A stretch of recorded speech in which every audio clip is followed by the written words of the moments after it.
Mayroon tayong isang kababayan na Yamashita Treasure Hunter sa kabundukan. Nakatuklas siya ng mga sign markers na legit. 100% na mayroon talagang itinagong kayamanan sa lugar. Ang problema, walang naniniwala sa kanya. Mag-isa lang siyang naghuhukay at hindi niya kinakaya. Hanggang 6 feet lang ang kanyang hinuhukay. Kaya nananawagan siya, humihingi siya ng tulong kung sino man ang may kakayahan o gustong tumulong na mahilig sa Yamashita Treasure ay pwede niyo siyang makontak, no? Ito po ang aking topic na isi-share sa inyo. Maya-maya lamang, kaya tutok po kayo. Panoorin po ninyo ang video ito. Bro, good PM bro. Dibalik ko diri bro sa area bro. Itong gingon ako sa mga banganay. May bangag ba? Yan ay bato nga for mag-box niya na bangag. Kuot na ako sa lalom. Daon pa man. Ayan posisyon nag-ana. Palugsong anak niya anak. Tanaw ko sa lalom mo, may bangag. Tanawa ra guni bro. Muna yung posisyon sa bro. May mga bangag-bangag dahil gagmay. Nanay mo, napin mo rag-heart. Pero ito niya akong giskitaan. Ano bro? Diba? Muro na purma og box ba? Ano ito ni? Italo ito yung isa nga. Nay drill hose. Bro. Kana bro. Kana. So kana bro.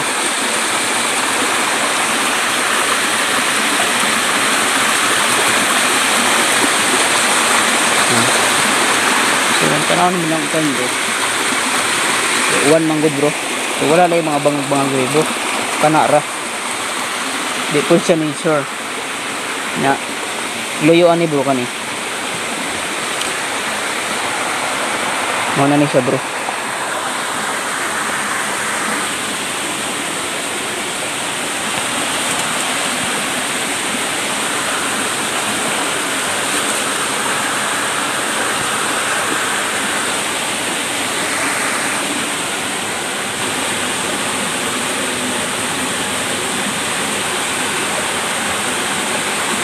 Wala bro. Bangag. Laom pa na bro. Bantilis na ni bro.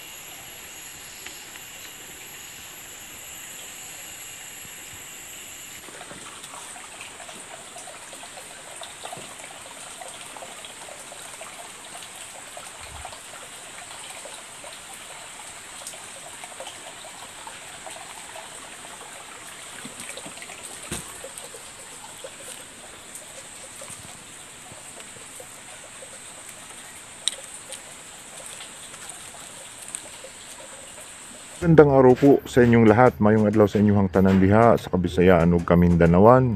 May adna adlaw gid sa inyo tanan dira sa Bacolod kag Iloilo. Taimbag na aldaw kada kayo amin mga kakabsat tayo ng mga Ilocano. Assalamualaikum warahmatullahi taala wabarakatuh. Luzon, Visayas, Mindanao hanggang Sabah, no? Tayo na naman po ay may ibabahagi sa inyong napakahalagang topic, no, tungkol po sa Yamashita Treasure Hunting. At tungkol po ito sa isa po nating kabayan na Yamashita Treasure Hunter na nakatuklas ng posibleng pinagtataguan ng kayamanan. Nakahanap siya ng mga legit Yamashita Treasure sign markers na nagpapatunay na mayroon talagang itinagong sikreto sa lugar. May kayamanan sapagkat legit po ang kanyang mga natuklasan na mga markers, palatandaan ng kayamanan ng mga Japanese Imperial Army. Ang problema, ay wala siyang kasama, wala siyang katulong, wala siyang kakayahan para kuhanin ito. Kaya siya po ay nananawagan na tulungan siya sa mga mahilig at may kakayahan na Yamashita Treasure Hunter. Pero bago yan, tayo po muna ay magpapasalamat sa lahat po ng ating mga taga-subaybay, mga subscribers, bashers, haters.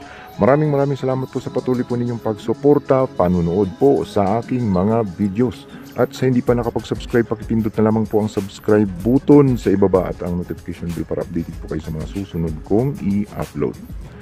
So tayo po ay continue, no, sapagkat maiksi lang ang ating itatopic ngayon tungkol po dito sa isa nating kababayan na Yamashita Treasure Hunter, no. Nakatuklas ng mga palatandaan, Yamashita Treasure Site na legit, no, sa kabundukan po ng Mindanao. At siya po ay nahingi ng assistance, no, hindi pera, kundi yung pwedeng tumulong, pumunta sa kanyang lugar,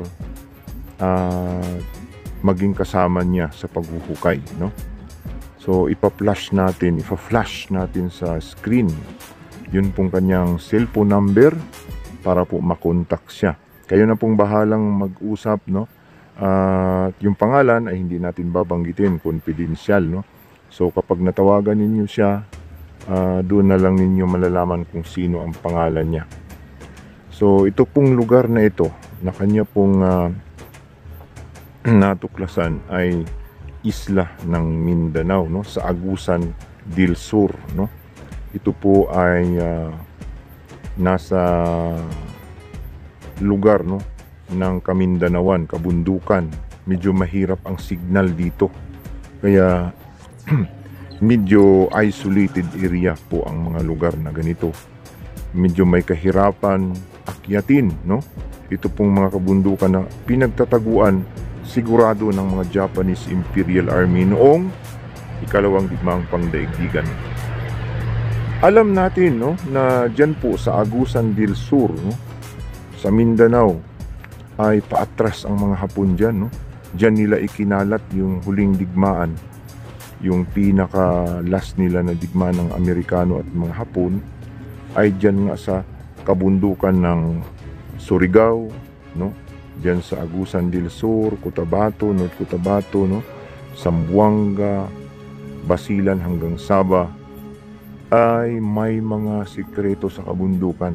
Napakarami pong mga Japanese ang nagtago ng kayamanan dyan. Mahigit sa 200,000 na sundalo at may bihag na 10,000 kataong mga Pilipino ang pinagtatrabaho na ikinalat nila sa lugar ng Kamindanawan ang mga kayamanan. Kaya ito po ay legit na mayroong treasure talaga dito po sa Agusan del Sur o Agusan. Yan ay magagarantiya natin na totoong mayroong mga kayamanan dyan po sa Kamindanawan. At parte po itong lugar niya, no? Isa pong legit na Yamashita Treasure Site. So ito pong number niya ay ipinapakita natin sa screen. Kung sino po ang interesadong tumulong para po mahukay niya yung Yamashita Treasure sa lugar, ay pwede po ninyo siyang kontakin sa number na ito, no? At kayo na po ang bahalang mag-usap kung ano po ang inyong deal kung paano ninyo kukuhanin ang Yamashita Treasure sa lugar niya. Matagal na po natin itong nakaka-chat, no? Hukay siya ng hukay, napakaraming mga markers ang kanya pong mga natuklasan, subalit nahihirapan siyang tukuyin, nahihirapan siyang hukayin sapagkat siya mag-isa, wala namang tagakuha ng lupa.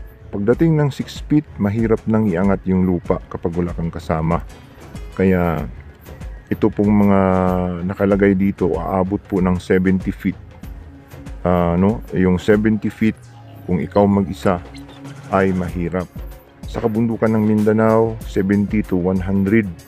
Yan po ang kadalasang nakalagay sa mapa ng Yamashita Treasure. Yung mga mabababaw na natutuklasan, yun ay mga nagmamadali na talaga na wala silang hawak na mga bihag na mga Pilipino, no? Kaya inilagay na lamang nila sa ilalim ng bato or sa bato mismo binalot. yun po yung paatras na talaga sila, wala na silang opsyon. Pero ito pong mga 100 feet, 70 feet, ito po yung mga na-design, no?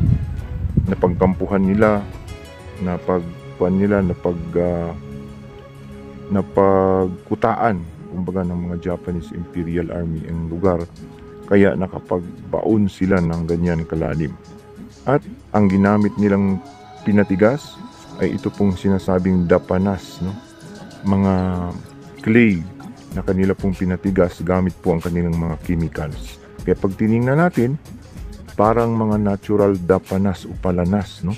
Kasi gamit nila ang natural na mga clay o mga lupa na pinatigas lamang.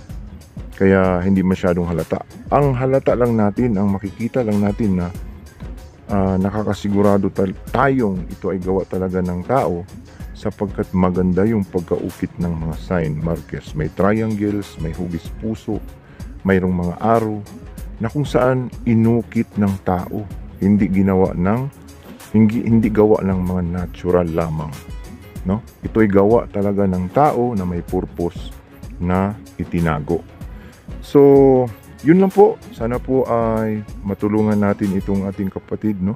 Medyo bata pa ito, hindi pa ito ganun ka tanda. Ito ay nangangailangan ng assistance, no? Kung sino po ang mahilig dyan, ay tulungan ninyo siya, no?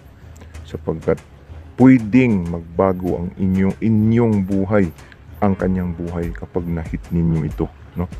Tingin ko hindi ito ganun kahirap kunin sapagkat maliit lang yung sapa at may puno ng mga baliti, no? May mga punong kahoy na palatandaan ng Yamashita Treasure. So, good luck. Sana po ay makaabot sa ating mga kababayang mga may kaya at mahihilig sa Yamashita Treasure Hunting. Ito po ang inyong ka-treasure hunter nagsasabing good luck.